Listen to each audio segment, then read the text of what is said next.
샬롬, 각 가정과 개신국 가운데에 하나님의 평강이 함께하기를 바랍니다. 8월 둘째 주 유도유 가정예배를 하나님께 올려드리도록 하겠습니다. 찬송가 254장을 함께 찬양하도록 하겠습니다.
오늘 우리에게 주시는 하나님의 말씀은 마태복음 18장 21절에서 35절까지의 말씀입니다. 각자 계신 곳에서 함께 말씀을 통독하도록 하겠습니다. 그때 베드로가 나와 이르되 주여 형제가 내게 죄를 범하면 몇 번이나 용서하여 주리이까 7번까지 하오리이까 예수께서 이르시되 내게 이르노니 7번뿐 아니라 7번을 70번까지라도 할지니라. 그러므로 천국은 그 종들과 결산하려 하던 어떤 임금과 같으니 결산할 때에 10달란트 빚진 자 하나를 데려오매 갚을 것이 없는지라. 주인이 명하여 그 몸과 아내와 자식들과 모든 소유를 다 팔아 갚게 하라 하니 그 종이 엎드려 절하며 이르되 내게 참으소서 다 갚으리이다 하거늘 그 종의 주인이 불쌍히 여겨 놓아 보내며 그 빚을 탕감하여 주었더니 그 종이 나가서 자기에게 100데나리온 빚진 동료 한 사람을 만나 붙들어 목을 잡고 이르되 빚을 갚으라 하매 그 동료가 엎드려 간구하여 이르되 나에게 참아 주소서 갚으리이다 하되 허락하지 아니하고 이에 가서 그가 빚을 갚도록 옥에 가두거늘 그 동료들이 그것을 보고 몹시 딱하게 여겨 주인에게 가서 그 일을 다 알리니 이에 주인이 그를 불러다가 말하되 악한 종아 네가 빌기에 내가 내 빚을 전부 탕감하여 주었거늘 내가 너를 불쌍히 여김과 같이 너도 내 동료를 불쌍히 여김이 마땅하지 아니하냐 하고 주인이 노하여 그 빚을 다 갚도록 그를 옥졸들에게 넘기니라. 너희가 각각 마음으로부터 형제를 용서하지 아니하면 나의 하늘 아버지께서도 너희에게 이와 같이 하시리라. 아멘. 오늘 본문에서 베드로가 예수님께 질문을 합니다. 형제가 죄를 범하면 몇 번이나 용서를 해줘야 하겠느냐는 것입니다. 그러면서 하는 말은 7번을 용서해주면 되겠냐는 것입니다. 이때 당시 유대교 안에서는 3번의 용서이면 충분한 용서의 횟수로서 타인에게 관용의 정신을 보여줄 수 있는 용서의 숫자였습니다.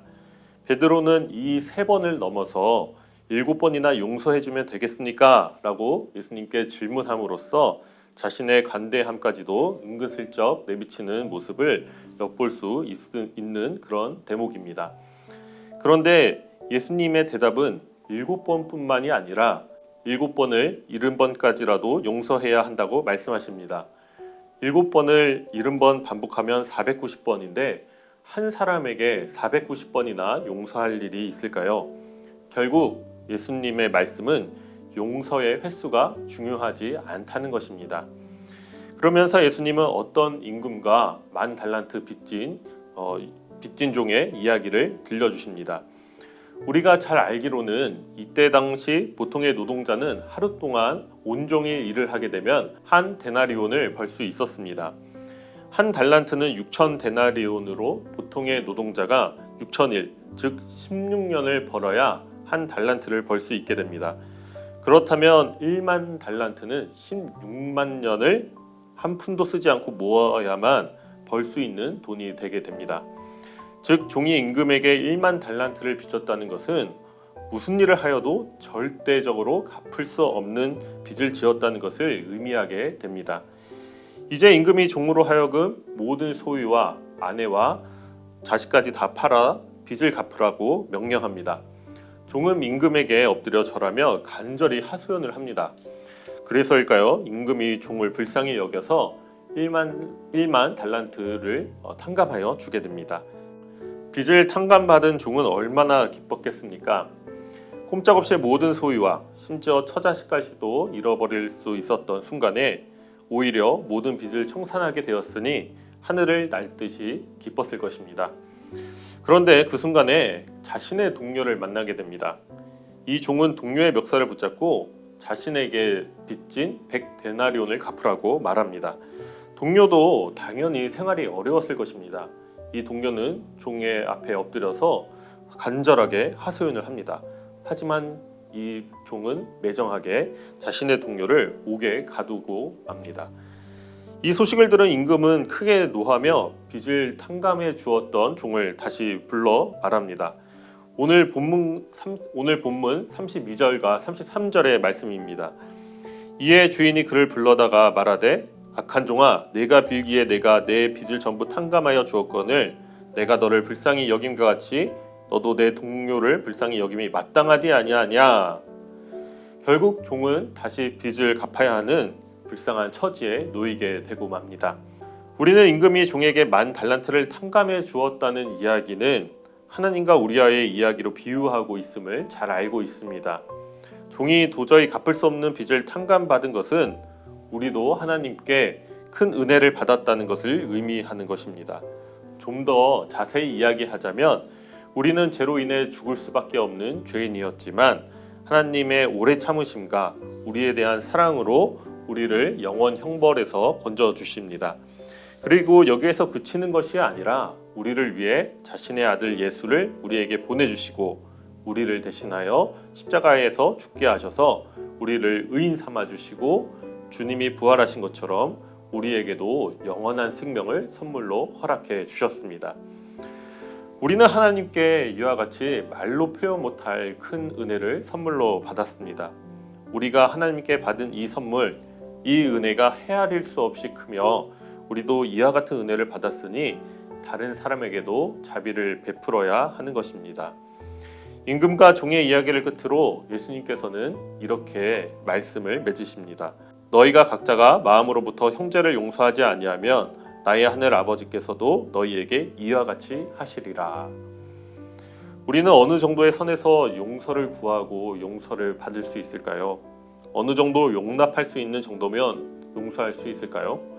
내가 어느 정도 감당할 수 있으면 괜찮은 것이고 아니면 그것이 아니라면 용서할 수 없는 것일까요? 예수님께서는 각자가 마음으로부터 형제를 용서하지 아니하면이라고 말씀하셨습니다. 우리는 하나님께 받은 용서와 갚을 수 없는 은혜를 기억하며 다른 사람을 용서해야 합니다. 서로를 측은히 여기며 마음을 다해 용서할 때 그곳에 하나님의 은혜와 사랑이 흘러넘치게 되는 것입니다. 또 다른 사람을 배려할 수 있고 용서할 수 있을 때 자신이 하나님에게 받은 은혜와 사랑을 입증하게 되는 것입니다. 다른 이에게 용서를 베풀지 못하는 사람은 자신의 마음이 아직까지 하나님의 은혜와 사랑을 경험해 보지 못했다는 것을 보여주는 것이기 때문입니다.